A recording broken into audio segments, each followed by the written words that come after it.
welcome back. We're in between reviews and how-tos, so I want to take this opportunity to talk about some things I've done to the layout to improve it, some things I've done with modeling that'll particularly save Amtrak fans $70, and talk about some products that we've already reviewed this year and the products that we're going to review in the rest of the year, because as you know, we're in August already and we're on the downslope on our way to the end of the year already. It just went that fast. It seems like not too long ago it was just January, and now here we are, 8 out of 12 months.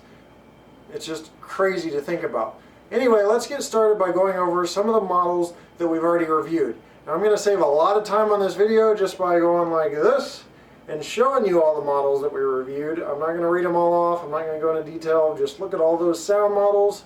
Look at all that rolling stock, those 10 Intermountain Heritage units, all with sound. Those steam locomotives, rolling stock, like I said, buildings. It's just crazy to think about. All of that stuff has already been purchased that I have, and I'm keeping it, and reviewed. A lot of it, most of it's been reviewed thus far this year. Now with that said, a lot of people have questions about the Heritage units. I got all 10 Intermountain Heritage units with sound.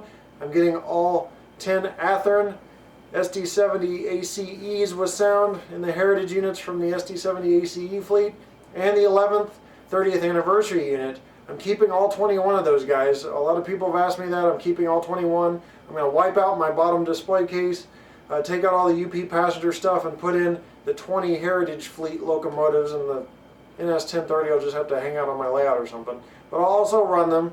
It's just somewhere to display them so they're easily accessible, so I can put them on the layout and run them. So look forward to that. With that said, now let's talk about the things that I'm going to be getting and reviewing the rest of the year. So let's take a quick look at that. The first thing that should be coming in here at the end of August, and it might be a tie, is the two Kato P42s with sound. Now I bypassed getting the Katos without sound because they're DC only, and I know a lot of you guys are DCC modelers, like the sound, so I'm waiting for the sound ones to release to get your review on those. The Athearn Genesis DDA40X, number 6936. I did a review on the DDA40X, but I'll do another review on 6936 because it has different features and road-specific details. That should be due around the same time as the Kato units. The other 10 Athearn Norfolk Southern Heritage units, SD70 ACEs we talked about, that I'm going to be grouping up with my Intermountain ES44 ACs, plus the 11th unit, which is the 30th anniversary Norfolk Southern unit. It has special number boards, 1030. And two Intermountain Gevos with the CSX new boxcar logo on them. Both of those will have sound. Athearn Genesis 484 Northern Steam Locomotive with 844 with sound. Athearn F3B, the Western Pacific F3B that goes with the California Zephyr set with sound. Overland's 5000 Gevo, Overland's SD60E honoring vets, and Overland's SD70 ACEs, the Union Pacific. I've got a few of those on order with the antenna farm.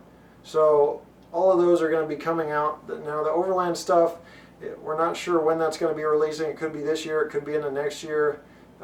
People have been talking about delays, but nothing is for sure, so don't listen to the rumors.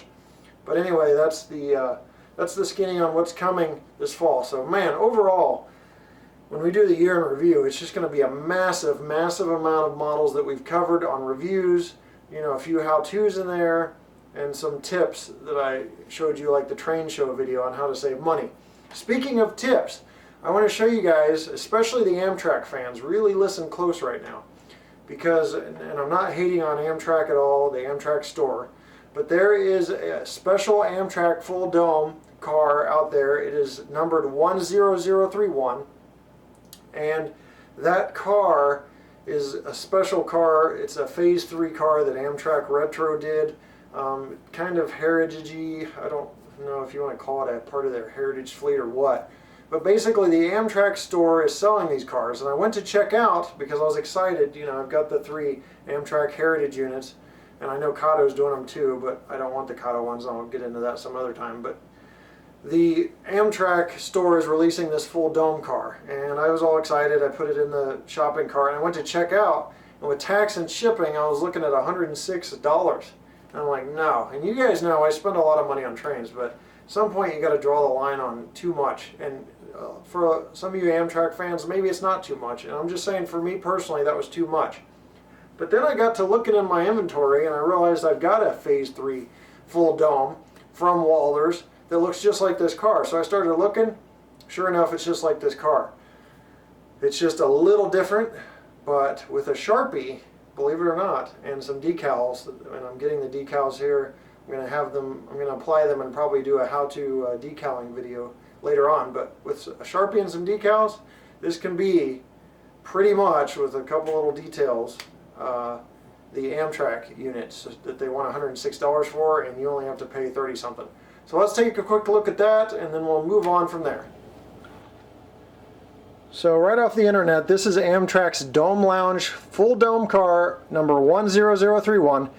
This is called Ocean View. This was a Phase 5 full dome at one point, and then Amtrak retro did it to Phase 3 to become kind of a heritage thing. And another thing they did was they blacked out the entire upper dome, as you can see here. So the entire dome is black.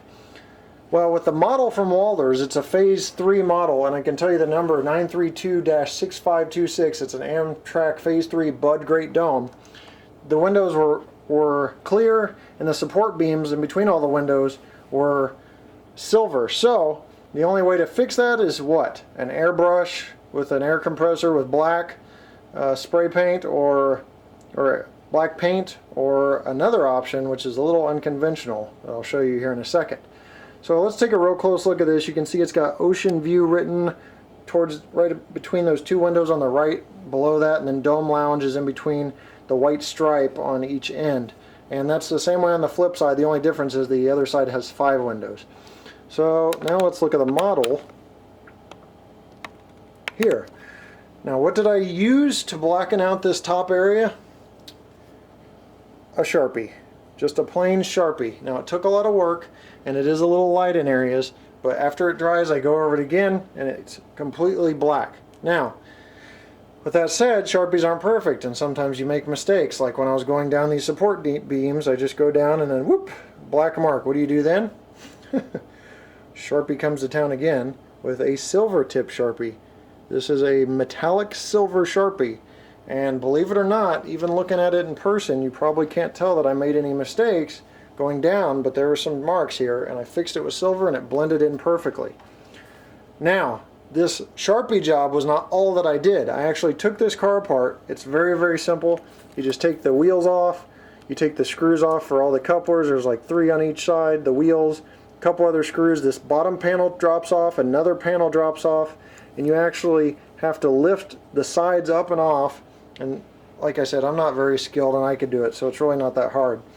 But I did that because with just the black Sharpie, the light may still shine through. So you either want to get like an actual black paint, or what I did was I opened all this up and I put window tint in it. And I just went on eBay and I found some cheap black window tint, like a sample. I think they used them to put on people's headlights, the guys that like racing and stuff. And I just tinted out all the windows inside, just like the prototype. So what's left to make this thing just like the prototype? I've got to add grab irons, which is a little bit of a pain, but I think I can do it with a hand drill. And then I've got to add the decals. Now the Ocean View decal, which I showed you here, I'll try to zoom in on. It's not going to get too clear. But anyway, that is what's called Great Northern Font. And the Ocean View decal that came with this is not. It's just plain out Ocean View. I don't know if you guys can see that. So I have went to trainorders.com and found that somebody had already done this font, and I just had a friend print it off because he's got an Alps printer. So I'll be applying that decal there on each side, and then I've got the Dome Lounge decals that came with the Walther cars that were on the decal sheet I just showed you. So I'll be applying those in between the white stripe here in the white area. So I do that, I add the grab irons, and I pretty much got a $106 Amtrak store car for $35 and some change.